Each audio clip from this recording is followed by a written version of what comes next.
औज़ुबिल्लाहिमिनश्शैतानिर्रजीम बिस्मिल्लाहिर्रहमानिर्रहीम। अस्सलामु अलल हुसैन व अला अली इब्निल हुसैन व अला औलादिल हुसैन व अला अस्हाबिल हुसैन। उम्मीद बर खुदा कि इंशाअल्लाह ताला तमाम मोमिनीन व मोमिनात अज़ादारी सईद व शुहदा में बढ़ चढ़ कर हिस्सा ले रहे होंगे। दुआ को हूँ सरज़मीन करबला पर के परवरदिगार जहाँ जहाँ जो जिस अंदाज में भी सईद व शुहदा की अज़ादारी में शरीक हो रहा है, परवरदिगार बेहक के इमाम हुसैन अलैहिस्सलाम कबूल व मंजूर फरमाए। आमीन या रब्बल आलमीन बेहक़्क़िल हुसैन आमीन। आज हम एक अहम नुक्ता, एक अहम मसला आपकी खिदमत में पेश करने लगे हैं, और वो ये है शिया मज़हब के अंदर 10 मुहर्रम वाले दिन फाका किया जाता है या फाका रखा जाता है। इसका तरीका क्या है, ये कब रखा जाता है, कैसे रखा जाता है, और इसका वक्त कहाँ से कहाँ तक का है।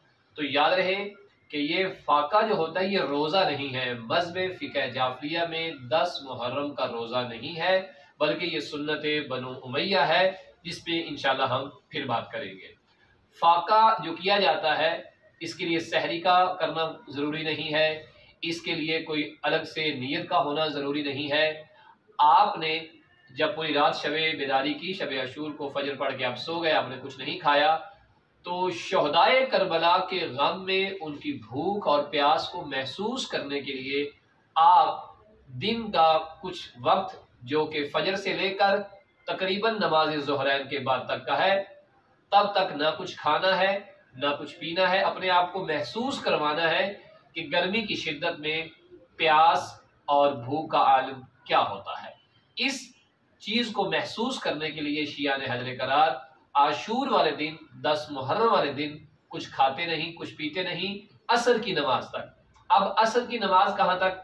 अगर एक शख्स 1 बजे जोहर और असर की नमाज पढ़ रहा है तो उसके बाद वो फाका कशी कर सकता है, लेकिन अगर वो आगे बढ़ना चाहे तो तकरीबन 2 बजे 3 बजे तक जो है वो कोई चीज़ खा ले, उससे उसका जो है वो फाका ख़त्म हो जाएगा। इसके लिए भी कोई बाकायदा अफ्तार करने की ज़रूरत नहीं होती।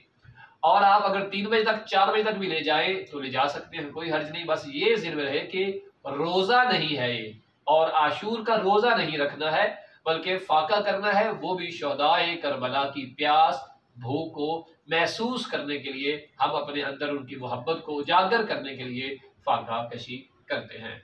और याद रहे कि ये करना भी कोई ज़रूरी नहीं है। मसलन जो अज़ादार मातमदारी करते हैं, ज़ंजीर ज़नी करते हैं, कमरज़नी करते हैं, गर्मी की शिद्दत है, वो मातम करते करते बार बार पानी पीते हैं, तो उनका ये अमल जो अज़ादारी करना है, जो मातम करना है, ये भी एक बहुत अजीम अमल है, अजीम अल्लाह की इबादत है ये भी। लिहाजा अगर वो ना भी करें तो कोई हर्ज नहीं। जो कर सकते हैं वो इस तरीके के मुताबिक जो मैंने गुजारिश किया है वो करें। इंशाअल्लाह ताला इंशाअल्लाह जो है उन्हें ज़रूर अजर व सवाब मिलेगा। व सल्लल्लाहु अला मुहम्मद व आले मुहम्मद।